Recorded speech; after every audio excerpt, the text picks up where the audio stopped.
Em 1980, eu entrei no núcleo do PT em Santa Teresa. Em 1986, eu casei com uma estrelinha do PT. Depois eu me afastei, lá pelos anos 2000, quando eu vi os primeiros sinais de que o caminho que eu estava traçando não era o caminho que eu gostaria. E eu vou apresentar 7 revisões que eu fiz para me tornar um liberal 3.0. Foram muitas reflexões para sair daquela estrelinha do PT para o liberalismo 3.0. Dá uma olhada. O problema principal do ser humano não é a injustiça, mas a sobrevivência. Não existe sociedade perfeita. Injustiças sempre vão haver. Combater a injustiça como a prioridade, colocar como tema central que a gente não pode ter injustiças numa sociedade, é ignorar que existe antes das injustiças, existe um vagão antes das injustiças, que é a sobrevivência. E na questão da sobrevivência, existem 2 problemas aí. Uma coisa é você ter produtos e serviços mal distribuídos, e aí você pode resolver esse problema no médio e longo prazo, e a outra coisa é não ter produtos e serviços para serem distribuídos. Uma coisa é a distribuição da abundância, e a outra coisa é a escassez. Quando a gente começa a focar tudo na injustiça e a gente começa a abandonar o sistema produtivo e se preocupar com a necessidade de produzir produtos e serviços, o que acaba acontecendo? Há a escassez. E contra a escassez, se não tem produtos e serviços para que as pessoas possam sobreviver, simplesmente as pessoas morrem de fome. Foi o que aconteceu na China, foi o que aconteceu na União Soviética, foi o que aconteceu em Cuba, é o que está acontecendo na Venezuela. Ou seja, o problema não é que existe uma má distribuição de produtos e serviços, é simplesmente não ter produtos e serviços. Não existe luta de classe, mas da sociedade contra as organizações. A ideia de que nós temos uma luta de classe e que vai se construir uma sociedade em que não existe conflito entre a sociedade e as organizações é uma fantasia geral. Toda a sociedade precisa de organizações produtivas para que ela possa sobreviver.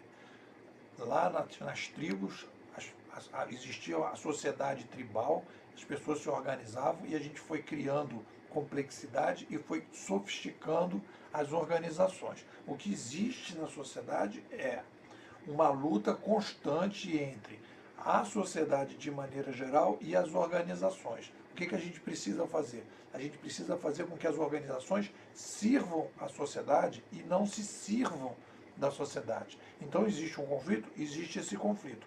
E esse conflito não é entre as pessoas que tocam o sistema produtivo e as pessoas que não tocam o sistema produtivo. As pessoas que tocam o sistema produtivo, os empreendedores, eu estou falando isso porque eu lido com essa área há bastante tempo, tem pessoas que têm perfil empreendedor, querem empreender, gostam de empreender, têm capacidade de empreendimento, têm capacidade de inovação, tem um perfil. Tem gente que não tem esse perfil, não quer fazer isso, não pode fazer isso, não gostaria de fazer isso. Então a gente tem que separar as coisas, deixar que as coisas aconteçam para que as coisas possam fluir, para a gente resolver aquele problema principal, que é o problema da produção e da sobrevivência. Então, criar essa tensão, achando que existe uma luta de classe, você vai criar uma outra sociedade, você vai montar um modelo, você vai criar organizações e as pessoas vão reclamar dessas organizações porque vai continuar a briga entre sociedade e organizações. Não se consegue acabar com a ganância, apenas administrá-la. Uma das coisas que eu acho mais importantes nesse debate é a discussão da ganância. A ganância faz parte do ser humano, ela é conjuntural. Em determinadas situações, a taxa de ganância vai crescer na sociedade e as pessoas não vão ser fiscalizadas e elas vão se servir da sociedade. No momento que você consegue mais transparência e mais controle sobre as organizações, a taxa de ganância tende a descer. Uma das coisas fundamentais que eu percebi quando eu abracei o liberalismo, o que foi? Ganância, você não resolve, você não tira das pessoas a questão da ganância em nenhum sistema. Eles sempre vão aparecer. O que você vai fazer é tentar administrar essa ganância. E como é que você faz isso? Você abre a competição, você abre a concorrência. Se você tem uma pessoa lá que está praticando preços abusivos, se tem uma pessoa lá que está desmatando o planeta, se você tem lá uma pessoa, o que você tem que fazer é abrir a competição. Outras empresas entrarem para dizer, olha, eu não faço isso, eu uso de outra maneira, eu produzo de outra maneira. E deixar que aquelas empresas, na competição entre elas, você consiga resolver o problema. Aí você vai me dizer, mas aí tem um problema dos cartéis. Aí você está vendo que sempre, quando a gente vai falar de ganância, o problema não é acabar com ela, é saber administrar. E como é que você administra isso? Transparência, fiscalização, defesa do consumidor e, principalmente, concorrência, livre concorrência. Quanto mais concorrência tiver, quanto mais pessoas puderem entrar no mercado, mais ideias, mais possibilidades e mais investimento do consumidor você vai ter para que determinadas coisas não aconteçam. A república não é burguesa, é democrática. As pessoas têm a maior birra com a república e chamam de república burguesa. Só que é fundamental olhar para a história e entender que todos os liberais clássicos, quando apontaram a solução da república, que é uma proposta de sociedade mais aberta, em que todos são iguais perante a lei, né? Em que todos têm o mesmo direito, em que você pode ter a livre expressão, eles não estavam indo contra o comunismo e o socialismo. O liberalismo não surgiu contra o comunismo. O liberalismo surgiu contra o totalitarismo da Igreja Católica e contra o absolutismo da monarquia.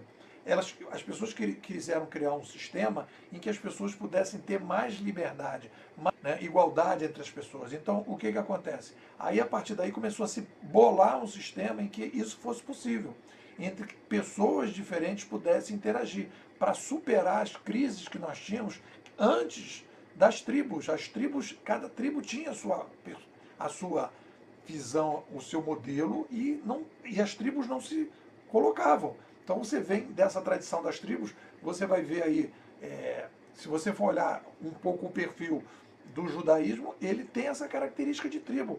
Durante muito tempo, judeu só podia casar com judeu, judeu era um povo separado de todos os outros.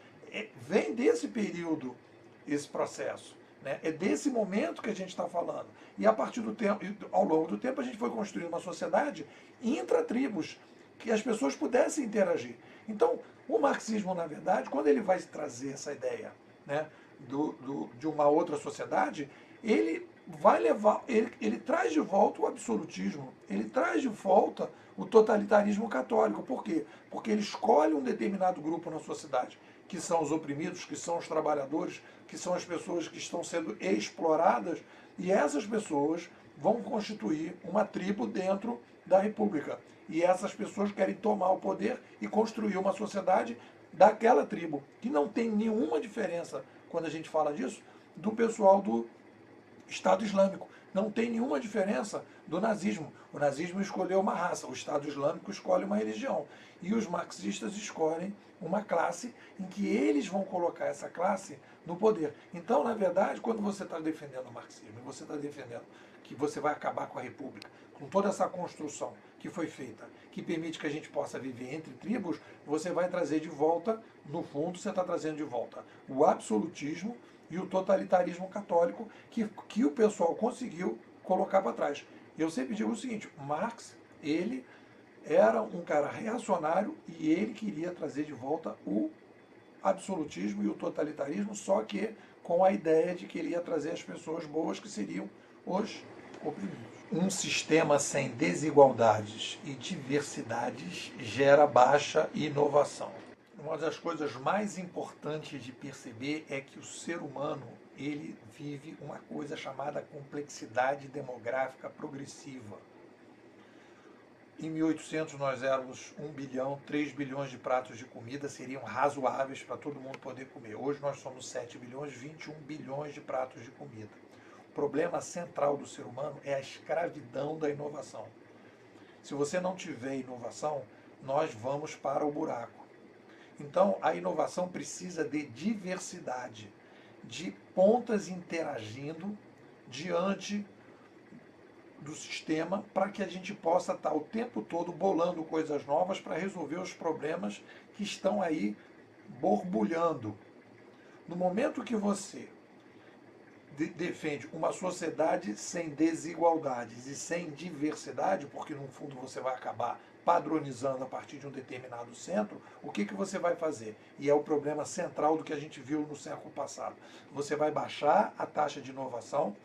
Quando você baixa a taxa de inovação, você começa a ter problemas de escassez. Quando você começa a ter problemas de escassez, você vai aumentar a padronização e você então vai reduzir a possibilidade da diversidade das pessoas. Por que Cuba investe tanto em educação? O pessoal fala, educação em Cuba. Não, educação em Cuba não é para o aprendizado. A educação em Cuba é para a doutrinação. Na Coreia do Norte é para a doutrinação. Na União Soviética é para a doutrinação.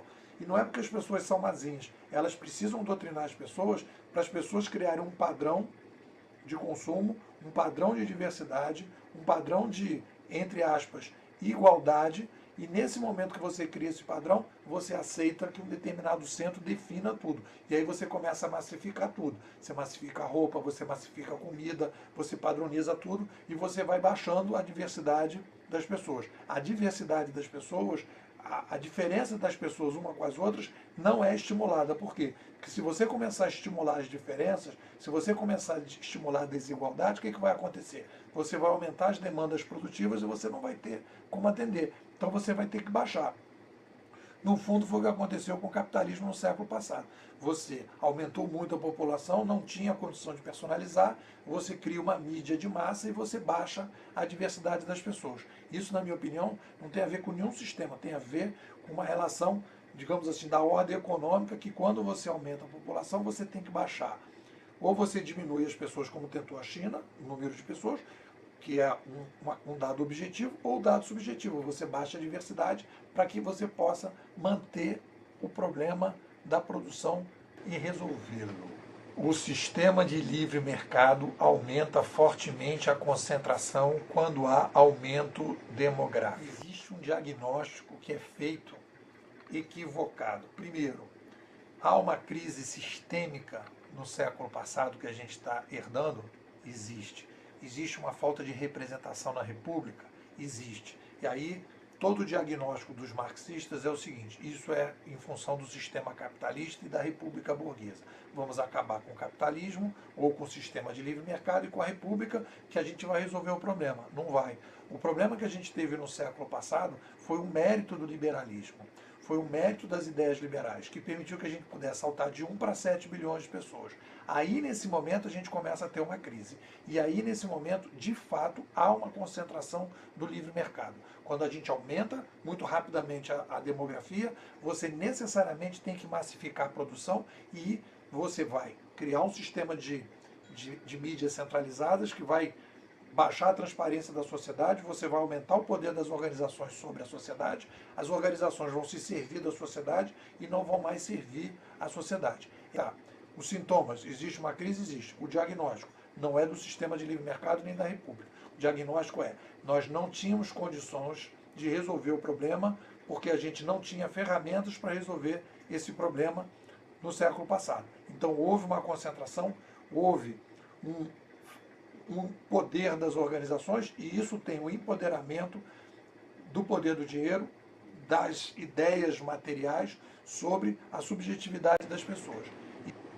O que move a macrohistória é uma relação entre demografia e mídias disponíveis. Um grande salto de qualidade para as pessoas que querem pensar o futuro, os liberais 3.0 e as pessoas que querem sair dessa armadilha do marxismo, é pensar o futuro da seguinte maneira: o ser humano vive sobre a égide da complexidade demográfica progressiva.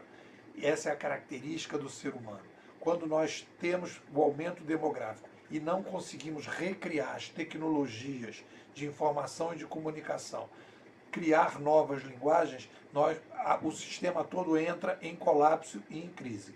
No passado distante, quando as sociedades viviam isso, elas simplesmente sumiam do mapa porque não tinham formas de se reinventar, de inovar. Nós agora, como nós vivemos agora, os sapiens vivem dentro de um planeta interdependente, globalizado, nós deixamos de ser uma espécie localizada para ser uma espécie global. Quando a gente vai aumentando a demografia, a gente começa a ter uma pressão para criar um novo modelo, que começa com o surgimento, como aconteceu no passado, com o surgimento da oralidade, o surgimento da escrita, o surgimento das mídias de massa e agora o surgimento da nova linguagem que são os cliques. Então, o que acontece? Nós entramos num período inovador, de um surto inovador, de recriação da sociedade. Nós vamos dar um upgrade no livre mercado, nós vamos dar um upgrade na república, nós vamos dar um upgrade cultural a partir das novas possibilidades da nova linguagem. É isso que eu chamo de liberalismo 3.0.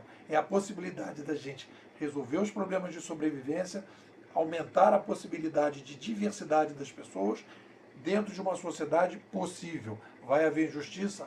Vai. A gente vai resolver todos os problemas? Não vai. Mas a gente vai conseguir abrigar 7 bilhões de uma forma melhor.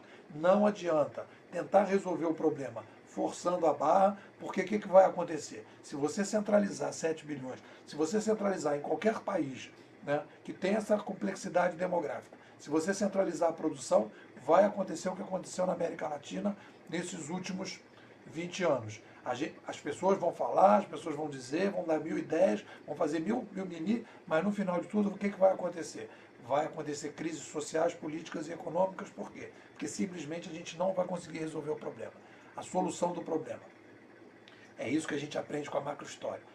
Descentralização, fortalecimento das pontas, recontrole das organizações pela sociedade, mais transparência e o uso dessa terceira linguagem dos cliques para resolver os problemas de complexidade que nós não conseguimos resolver no século passado.